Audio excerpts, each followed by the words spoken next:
Hello, I'm Dr. Mejia from Sports Medicine Center in Appleton, right here in Wisconsin. I wanted to put together this video to help you with your postoperative recovery from your shoulder surgery. Most of the video is directed towards patients with a rotator cuff repair, but it also applies in most cases where there is a shoulder replacement or shoulder fractures.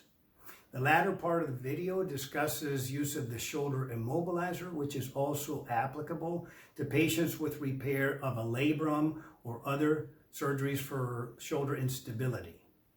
So I want to talk about the anatomy of the shoulder, including the rotator cuff. I also want to talk about what is a rotator cuff tear, how we fix it. I want to talk about the healing process, how to protect it while it heals. And then we're going to talk about how to use the immobilizer, which is the way to protect the repair. And then finally, we'll conclude by talking about some risks to avoid. So first of all, I want to talk about the anatomy to the shoulder. The shoulder is comprised of a ball and socket. The ball is what contains the arm. And so the socket is part of the shoulder blade. Here's the collarbone. So that would be the front part of the shoulder. The shoulder blade is suspended on your rib cage. So when you look at the shoulder, it's a ball and socket like we talked about. And so the rotator cuff is a group of 4 muscles that come from your shoulder blade, and they wrap around the ball like a cuff on a sleeve. So they form an envelope around the ball. So there's 4 of them. And these tendons, they are like a coupling mechanism. They are a steering mechanism. They're balanced, and they all act in unison, and they're coordinated so that when your arm is away from your body and you're rotating your arm or you're lifting something, they are pulling the ball into the socket and keep it centered.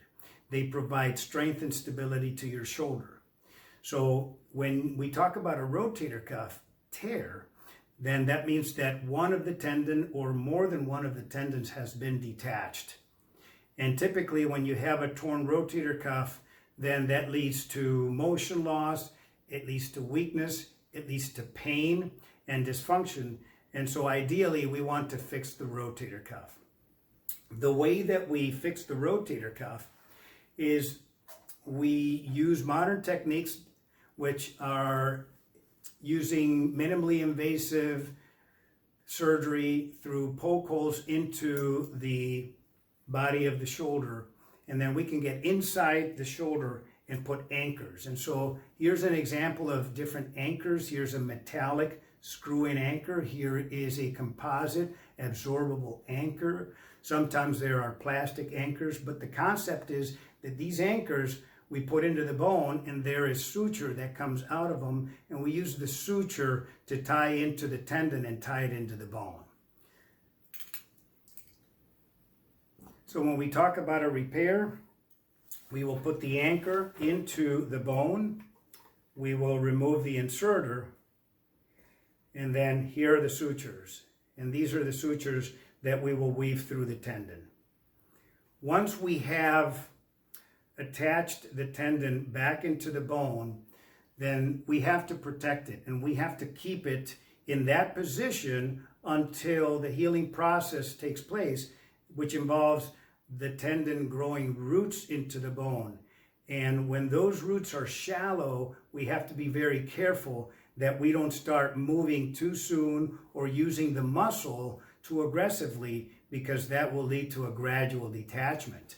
And so just to illustrate what that means, let's pretend that if we use a piece of tape and we use it to pretend that that's our repair, well, if we start using that muscle too early, you can see how we could gradually start to loosen it, or if we start to move it too soon, until eventually it can fail or it can become elongated, which is not what we want. So we want to really protect it so that when it heals solidly onto the bone. So part of the recovery process is using an immobilizer. And And this gives a lot of people a lot of anxiety and a lot of confusion. So I have a couple simple suggestions about how to put it on, how to take it off, and how to protect your rotator cuff. So your immobilizer is basically a sling and a pillow. So this is the part that is the sling, which includes the cradle where your forearm will go in. There is a neck strap that is going to go over your neck. And then there's going to be a waist strap that goes around your waist so that your pillow is firmly attached to your body. So there are multiple different ways that you can put this on and take it off. I'll give you a couple suggestions. You can also look on the internet, and there are other great ideas. So basically, if you plan ahead, this is not that difficult. I see some people putting their immobilizer on and reaching around and lifting their arm to try to kind of get this around them, and that is risky. When you have the rotator cuff repair, if you actively lift your arm and you put pressure on it or you start moving it around, you will loosen it. You will loosen it, and that is where rotator cuff can potentially fail. So there's a difference between active movement and passive movement. Your physical therapist will go through exercises with you that are initially passive, and gradually they'll introduce some active assisted and active exercises. So a simple way to prepare ahead is to have a surface like another chair or a desk. And if you take your waist strap, this is what gives people a lot of difficulty, and you put it behind you, it makes it so much easier. You take your pillow, put it on your lap, and then here's your cradle. As long as your neck strap is away from you, you can slip your arm into the forearm cradle. Take your neck strap, put it around you, and all you have to do is reach behind you. There is your waist strap, and you clip it on. There is a thumb strap that you can put on. And then there is an additional forearm strap that you can use to finally secure the rest of the immobilizer. Here you're safe, and you can see how it fits perfectly. You can wear it to the side, you can wear it in front, or switch around so that you're comfortable. And that's a simple way to do it. To take it off is the reverse process. You can take your thumb strap off, the forearm strap off, undo the waist, take your neck strap off,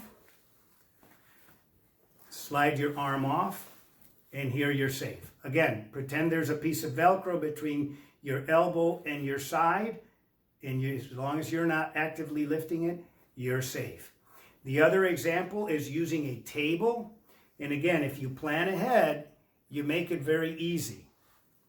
So we'll put the immobilizer on the table, put the neck strap away from you, take your waist strap, and I usually recommend that you weigh it down. Weigh it down with a book or a magazine, and that'll make things a lot easier. So that waist strap is the one that gives people a lot of difficulty.